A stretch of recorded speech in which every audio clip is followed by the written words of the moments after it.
I thought I had a solid life with Denise until a mundane Wednesday night destroyed everything. After 15 years together, she dropped a bombshell over pasta. Her ex, Trevor, wanted to have kids with her. She wasn't leaving me, though. She expected me to fund the surgery to reverse her tubal ligation and then help raise another man's children because I make good money. She actually described her broke ex as a fun uncle who would provide the genetics while I provided the lifestyle. I felt the air leave my lungs.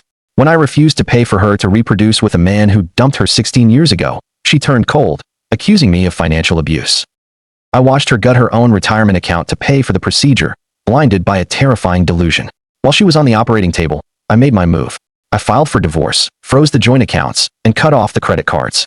When she returned home, she found the papers waiting on the counter. The scream she let out was primal, but I remained unmoved. I wasn't going to bankroll a reunion tour with the love of her life. Her family tried to intervene, calling me a monster, while Trevor smirked from the sidelines. They even tried to occupy my house, changing the locks on a property I owned long before our marriage.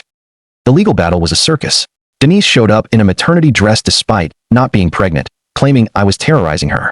The judge saw right through it, granting me exclusive use of the house and ordering them out. I watched her pack a half-empty U-Haul, still sobbing that I was being cruel for not giving Trevor my television and my grandmother's dining set. "You'll die alone," she spat. I told her I'd rather be alone than raise a child for a man who was currently sleeping in my guest room for free. Predictably, their fantasy collapsed. Trevor wasn't an artist. He was a leech. Once he realized I wasn't going to be the wallet for their modern family, he vanished.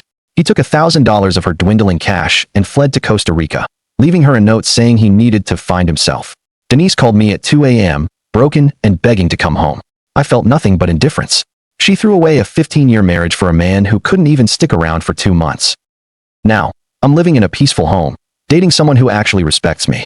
Denise is struggling in a tiny apartment, realizing that starting over at 41 with nothing but debt isn't the romantic adventure she imagined. She still sends me Christmas cards, fueled by the delusion that we're meant to be.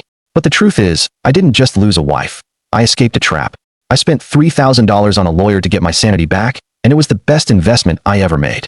Peace and self-respect are worth more than any relationship built on such a staggering, arrogant betrayal. If your partner genuinely believed that you owed it to them to finance and raise a child they had with an ex-lover, would you consider that a mental health crisis to be helped or an unforgivable betrayal to be escaped? Thanks for watching, and don't forget to subscribe to the channel and leave a like. Share your thoughts about this story in the comments.